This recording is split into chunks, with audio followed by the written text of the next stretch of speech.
주님 안에서 승리하는 복된 하루가 되시기를 간절히 축원을 드립니다. 제가 여러분에게 질문을 드릴 테니까 여러분들 그 질문의 정답을 한번 찾아보시기 바랍니다. 첫 번째 질문입니다. 길을 가다가 길에 10,000원짜리와 1,000원짜리가 떨어져 있다면 뭘 주우시겠습니까? 네, 10,000원짜리 하시는 분들이 있는데 정답은 둘 다입니다. 네, 뭐는 버리고 뭐는 취할 수는 없죠.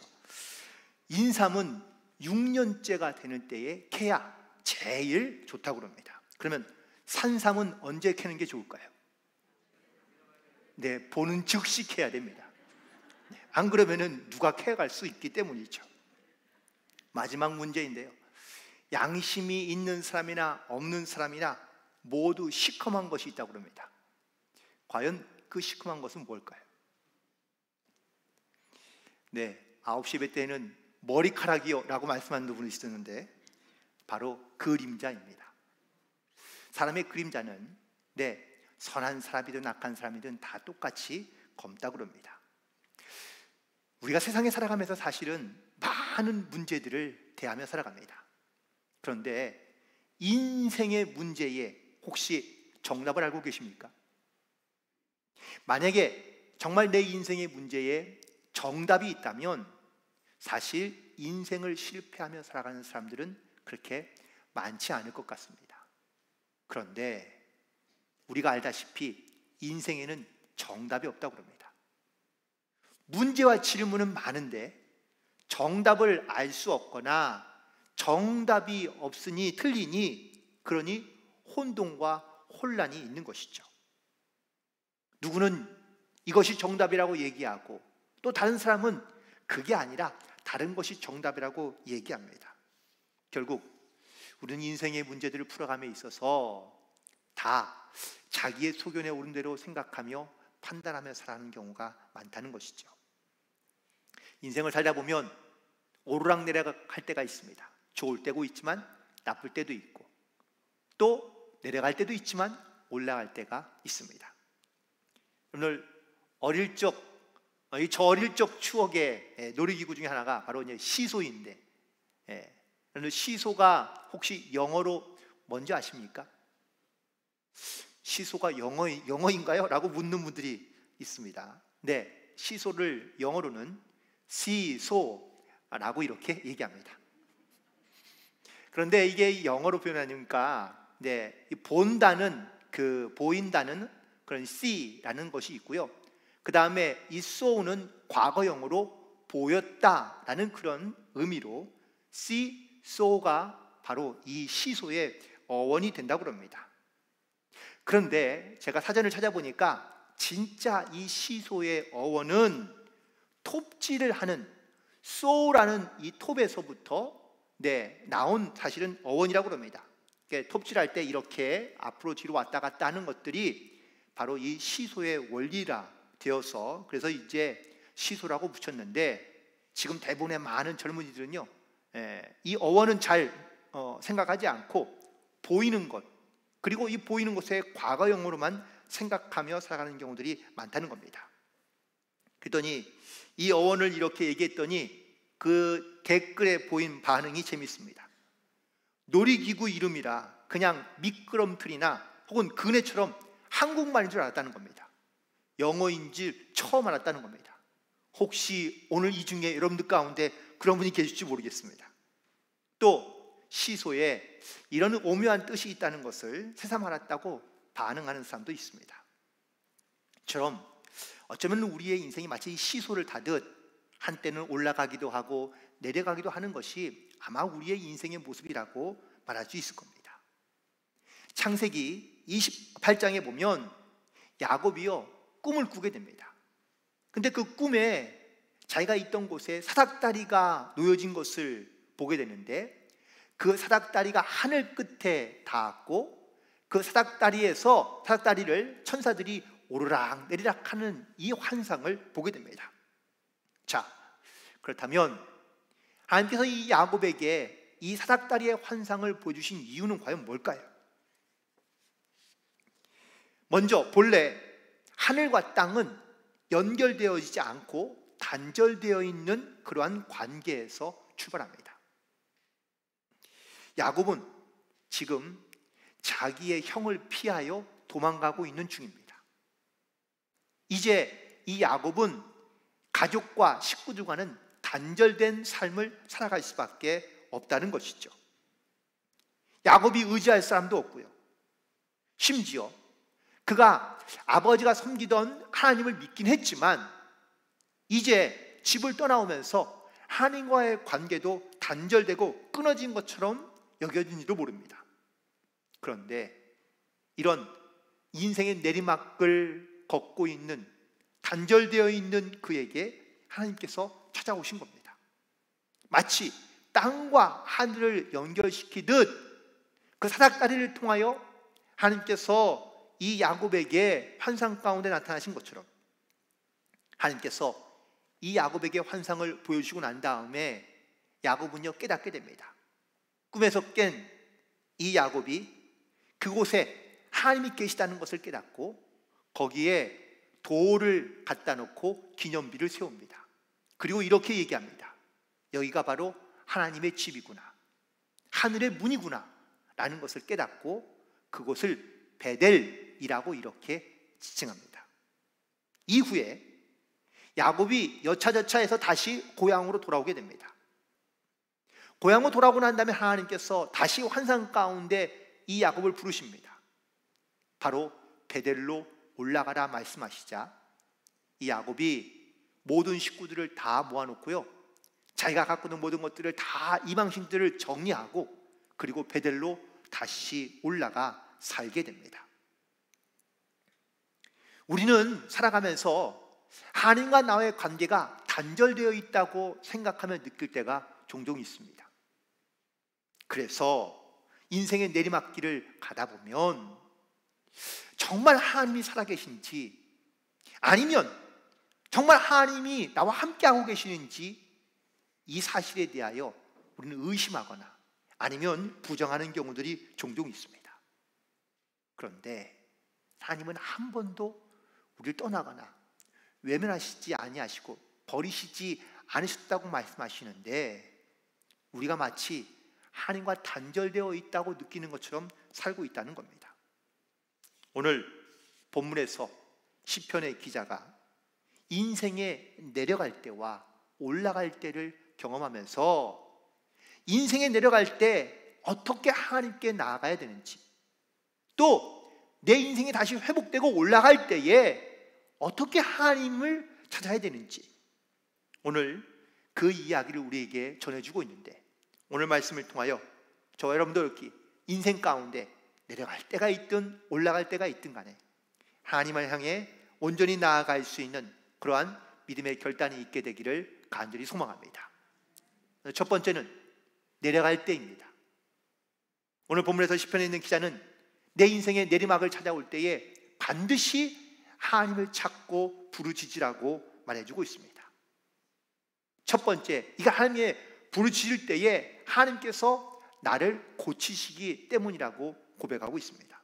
2절에 있는 말씀에 보시면 내가 주께 부르짖음에 나를 고치셨나이다 라고 고백하고 있습니다.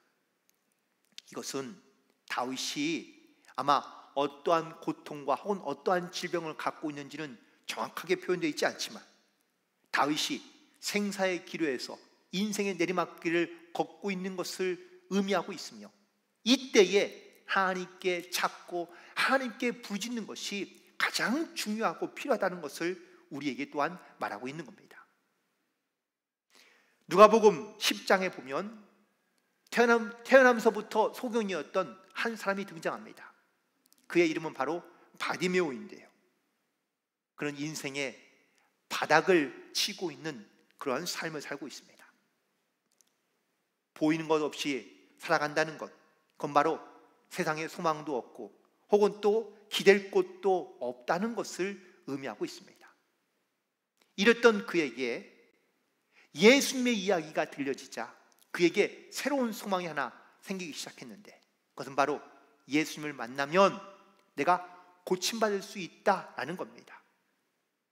드디어 예수님이 자기가 있는 곳에 오시게 됐다는 소식을 듣습니다.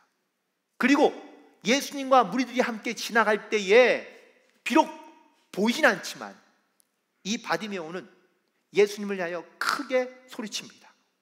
다윗의 자손 예수여, 나를 불쌍히 여기소서 라고 이렇게 얘기하자 예수님께서 그의 음성을 들으신 것이 아니라 주변에 있는 다른 사람들이 그에게 소리치며 비난합니다.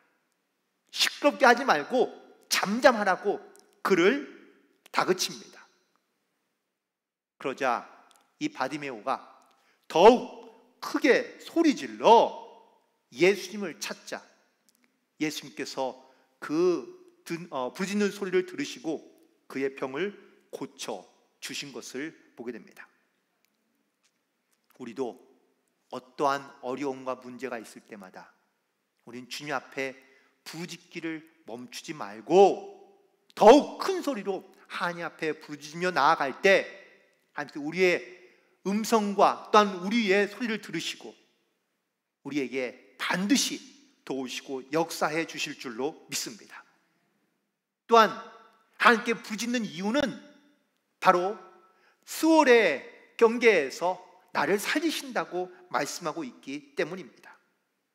3절에 있는 말씀에 보니까 내 영혼을 수월에서 끌어내어 나를 살리셨다고 고백하고 있습니다. 지금 시편 기자는 자기의 삶의 자리가 이 죽음과 그리고 또한 무덤에 가까이 있는 그 수월의 경계선에 있다고 느끼고 있는 겁니다. 우리는 살아가면서 사실 이 죽음의 순간들을 맞이할 때가 종종 있습니다. 물론 정도의 차이는 있겠지만 어떤 사람이요 공포와 두려움을 느끼는 그 생생한 경험의 현장에서 그 찰나의 순간에 내가 혹시 죽는 거 아닌가? 라는 이러한 느낌을 받을 때가 있다는 것이죠. 그것이 바로 수월의 경계선에 있는 우리의 삶의 모습인 것을 깨닫게 됩니다. 미국에 있던 제 친구의 이야기인데요, 어느 날 저녁에 식구들과 함께 집으로 돌아가는 길이었습니다. 고속도로를 타고 집에 가고 있는데 앞차에서 갑자기 쿵 하는 소리가 들리더니 뭐가 슉 날아와서 자기 차의 유리창을 꿰뚫고 들어온 겁니다. 깜짝 놀라서 차를 멈추고 세웠습니다. 그랬더니 나무 판자가 앞에 있는 차 바퀴에 치여서 날아온 거예요. 얼마나 놀랐는지. 그런데 다행인 것은 운전석과 조수석 사이에 있는 가운데에 이 나무 판자가, 큰 나무 판자가 박힌 겁니다. 그 순간 그 친구가 하나님께 감사했다고 합니다. 만약에 그 나무 판자가 조금이라도 옆으로 비껴왔으면 어떻게 됐을까요? 아마 자기를 치거나 아니면 그 옆자리에 아내와 그리고 뒷자리에 아이들까지 있었는데 누군가 분명히 큰 사고를 당했을 것이 분명했기 때문입니다. 그 찰나의 순간에도 하나님께서 자기들을 보호하고 계신 것을 깨달았다는 또한 그 확신이 들자 하나님 앞에 감사할 수밖에 없었다는 그러한 그의 고백입니다. 우리는 한순간도 사실 하나님의 은혜가 없이는 살아갈 수 없다는 것을 늘 깨닫게 됩니다. 우리 살아가면서 늘 이 수월의 경계선에 있는 겁니다. 죽음과 삶의 경계선에서 하나님께서 우리를 지키시고 보호하지 않는다면 우리는 사실 살아갈 수 없다는 것이죠. 절망 순간에서도, 사면 초가의 상황에서도, 모든 소망이 사라질지라도 그곳에서도 하나님을 찾고 하나님을 부르짖는다면 하나님께서 반드시 우리에게 도우시고 또한 역사하시고 구원하신다는 이 믿음의 확실한 증거들을 가지고 살아가는 것이 바로 성도의 모습인 줄로 믿습니다. 지금 여러분의 상황 가운데 아마 어떤 분들은 내 인생에 내리막을 가고 있다고 생각하시는 분들이 분명히 있을 수 있습니다. 그때에 반드시 하나님을 찾고 하나님을 부르짖어 하나님께서 도우시고 역사하시는 귀한 그런 믿음의 체험을 가지고 살아갈 수 있는 그런 우리 모두가 되기를 간절히 소망합니다. 두 번째는 내려갈 때가 있으면 반대로 올라갈 때가 있는데, 이 올라갈 때에 우리에게 매우 중요하고 필요한 부분인데, 그것은 바로 하나님께 감사하며 살아가라는 겁니다. 첫 번째, 하나님께 감사한다는 것은 바로 하나님의 거룩함을 기억하며 살아가야 한다는 것을 의미하고 있습니다. 사전에 있는 말씀 가운데 보니까 그의 거룩함을 기억하며 감사하라고 말씀하고 있습니다. 레위기 21장 45절에 내가 거룩하니 너희도 거룩하라고 하나님께서 명령하시고요, 에베소 4장 24절에 보니까 하나님을 따라 의와 진리의 거룩함으로 지으심을 받은 새 사람을 입으라고 말씀하고 있습니다.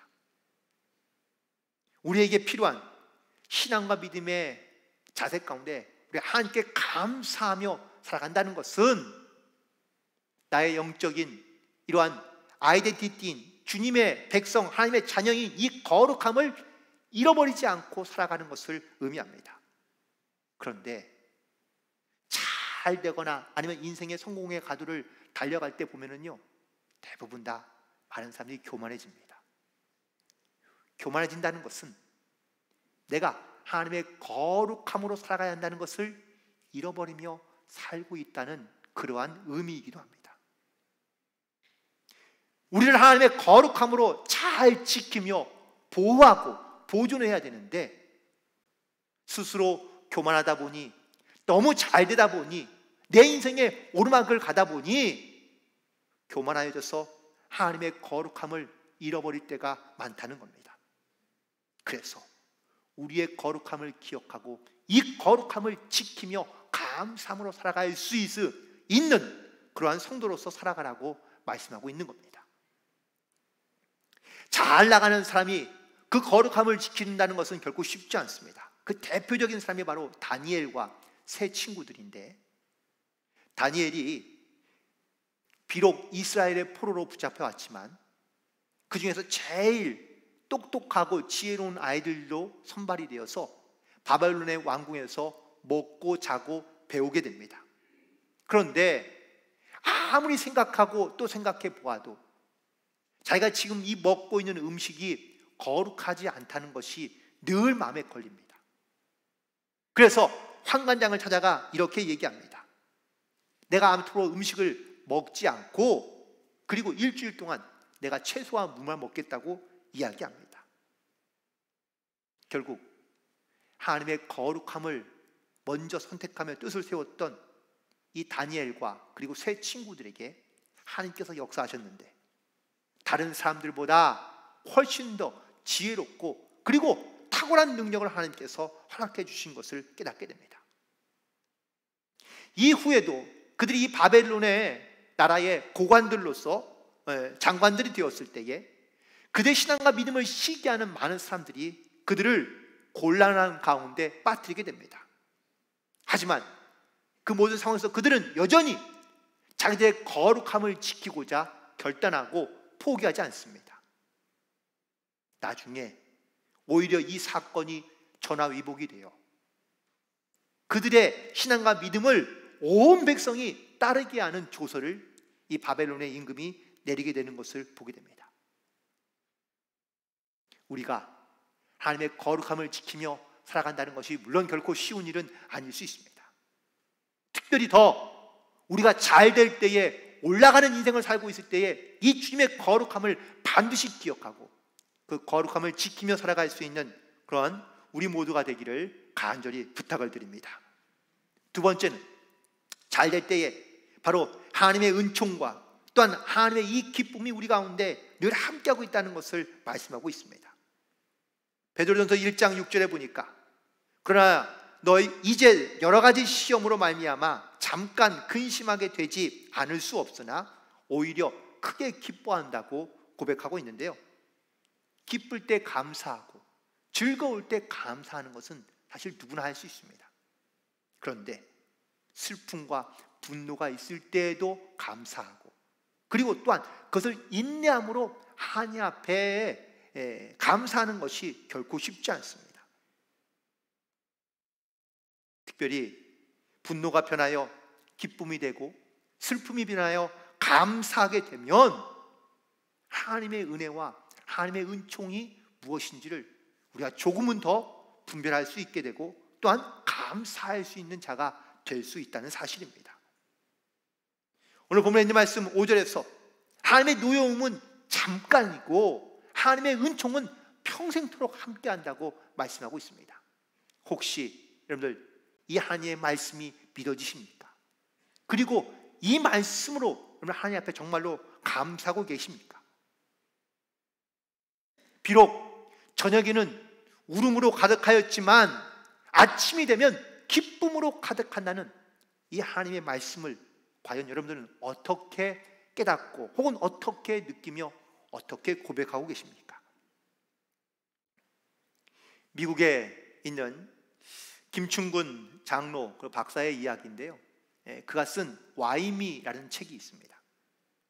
한인 최초의 미국 정치학 박사이며 교수였던 그는요 1967년도에 미국으로 유학을 가서 그리고 USC에서 미국 정치학을 전공하고 박사학위를 받게 됩니다. 그리고 페퍼나인 대학의 교수로 재직하게 되는데 교수가 된 지 4년 만에 전 미국에서 가장 우수한 교수로 이렇게 교수상을 받게 됩니다. 이제 아마 그의 인생은 정말 탄탄대로만 남았다고 생각했을 그때입니다. 그런데 그의 나이 37살에 간경화와 간염으로 시한부 인생을 선고받습니다. 시한부 인생을 선고받는 이 김충근 박사는 기도원에 들어가서 탄식하며 기도합니다. 이때 부르짖은 그의 고백이 와임입니다. 왜 하나님 나에게 이런 고통과 이런 절망과 이런 아픔을 주십니까? 왜 납니까? 라고 하나님 앞에 부르짖으며 기도하게 됩니다. 그러다가 그는 하나님께서 깨닫게 해주십니다. 그가 얼마나 교만했는지 그리고 얼마나 자기중심으로 살았는지 하나님의 은혜를 잃어버리며 살았는지를 깨닫게 해주시자 그가 그때부터 회개하기 시작했고요, 회개하기 시작하자 놀랍게도 하나님께서 그의 병을 고쳐주신 겁니다. 처음에는 원망스러운 마음으로 격하게 하나님 앞에 왜 나냐고 따지듯이 물었던 이 질문이 이제는 이렇게 바뀝니다. 하나님, 왜 내가 무엇이간데 내 존재가 뭐길래 하나님께서 나에게 이런 은혜를 베푸십니까? 라는 겸손과 부드러운 음성의 와이미로 바뀌게 되었다는 겁니다. 하나님의 성숙한 일꾼으로 우리를 만드시기 위해서 하나님 때로는 우리 가운데 고난을 주십니다. 시험도 주시기죠. 그런데 감당할 수 있는 만큼만 시험을 주신다고 말씀해 주십니다. 고난을 당하다 보면 눈물과 슬픔이 우리 앞에 많을 때가 있습니다. 하지만 오늘 주신 말씀처럼 하나님의 노여움은 잠깐이고 하나님의 은총은 평생토록 우리와 함께한다고 말씀해 주십니다. 저녁에는 울음으로 가득했지만 아침이 되고 나면 큰 기쁨으로 우리 가운데 회복되어 주신다고 말씀하고 있습니다. 이 기쁨과 이 하나님의 은총을 깨닫고 그리고 주님 앞에 감사함으로 나아갈 수 있는 그런 저와 여러분이 되기를 간절히 소망합니다. 하나님은요 분명히 어떤 고난과 어떤 영역 속에서도 하나님이 계획하시고 하나님이 준비하시고 역사하시는 하나님의 분명한 섭리가 있는 줄 믿습니다. 오늘 그 섭리를 깨닫고 또한 그 은총 가운데 감사함으로 결단하며 나아갈 수 있는 저와 여러분이 되기를 간절히 축원합니다. 그리고 바로 세 번째는 하나님께 우리 가운데 형통케 하시기 때문에 나는 영원히 흔들리지 않을 것이라고 6절에서 고백하고 있습니다. 시편 16편 8절에 내가 여호와를 항상 내 앞에 모심이여 그가 나의 오른쪽에 계심으로 내가 흔들리지 아니하리로다라고 고백하고 있습니다. 또 고린도전서 15장 58절에 그러므로 내 사랑하는 형제들아 견실하며 흔들리지 말고 항상 주의 일에 더욱 힘쓰는 자들이 되라. 이는 너희 수고가 주 안에서 헛되지 않은 줄 알미라고 말씀하고 있습니다. 사람이 살아가면서 자기의 생각과 자기의 마음이 변하지 않고 그리고 끝까지 흔들리지 않는다면 얼마나 좋을까요? 그런데 사람이기 때문에 흔들리기도 하고 그리고 또 변하기도 하고 무너지기도 하고 바뀌기도 한다는 겁니다. 그러나 이 모든 흔들리는 것들 속에서 우리의 신앙과 믿음을 우리가 하나님께 감사함으로 살아간다면 하나님께서 바로 우리를 흔들리지 않도록 그리고 형통할 수 있도록 우리 가운데 역사하신다는 것을 깨달아 알게 하시고 그리고 이 형통케 하시는 하나님으로 말미암아 늘 감사함으로 살아가게 된다는 것이 바로 오늘 이 시편 기자의 믿음의 고백입니다. 흔들리는 원인과 이유 중에 하나가 고린도전서 15장 58절에 있는 말씀 가운데 보니까 내 수고가 헛되다는 것을 깨닫게 됐을 때에 우리의 신앙과 믿음이 흔들릴 수 있다고 말하고 있습니다.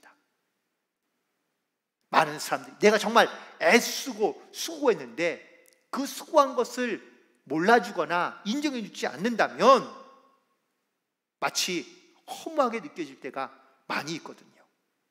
하지만 반드시 기억하시기 바랍니다. 너희 수고가 주 안에서 헛되지 않은 줄 알라고 말씀하고 있습니다. 내가 주님을 위하여 또한 주님의 나라와 뜻을 위하여 혹은 또 믿음으로 내가 기도하며 애쓰고 수고한 모든 것은 하나님께서 반드시 기억하시고 그리고 그 수고가 헛되지 않도록 하나님께서 우리 가운데 도우시고 역사하시는 줄 믿습니다. 이 믿음의 원리와 진리를 알고 끝까지 흔들리지 않는 믿음을 가지고 나아갈 수 있는 그런 저와 여러분이 되기를 간절히 소망합니다. 말씀을 정리하면서 어떤 인생이든 내려올 때가 있으면 올라갈 때가 있고 또 올라갈 때가 있으면 내려올 때가 있다는 사실을 우리는 다 알고 있습니다. 지금 자신의 모습에 기뻐하며 즐거워하는 사람도 있지만 또 어떤 분들은 지금의 내 모습에 실망하거나 아니면 힘들어하는 분들이 분명히 있을 수 있습니다. 특별히 내 인생이 지금 내리막을 걷고 있다고 생각하시는 분이 계신다면 또 고난과 어려움 속에서 뭘 해야 될지 알지 못하는 분이 계신다면 먼저 하나님을 찾고 하나님께 부르짖어 하나님께 간구하며 기도하시기 바랍니다. 하나님께서 반드시 그 부르짖는 자들을 다시 고쳐주시고 다시 그 소울의 경계선에서 우리를 구하여 하나님의 거룩한 백성으로 이 땅 가운데 살아갈 수 있도록 또한 쓰임받을 수 있도록 하나님께서 도우시고 역사해 주실 줄로 믿습니다. 비록 우리의 저녁에 울음으로 가득했던 모습이었지만 아침에는 이 하나님이 주시는 기쁨으로 회복할 수 있도록 하나님께서 도우신다고 약속해 주셨는데 지금의 잠깐의 고난과 시험이 있지만 인내와 연단을 통하여 하나님의 소망을 이루어갈 수 있는 주님의 뜻을 이루어갈 수 있는 귀한 성도로 회복되며 쓰임받게 되기를 간절히 소망합니다. 또한 잘 될 때는 이 하나님의 거룩함을 기억하고 잊지 말고 그 거룩함을 반드시 지켜갈 수 있는 여러분이 되시기를 소망합니다. 그리고 내 안에서 형통케 하신 하나님, 내 기쁨을 회복시키는 그 하나님의 은혜를 늘 기억하며 그 은혜에 감사함으로 늘 주님을 바라보며 믿음 안에서 승리하며 하나님께 영광 돌리며 살아갈 수 있는 모든 성도들이 되시기를 주님의 이름으로 간절히 축원을 드립니다.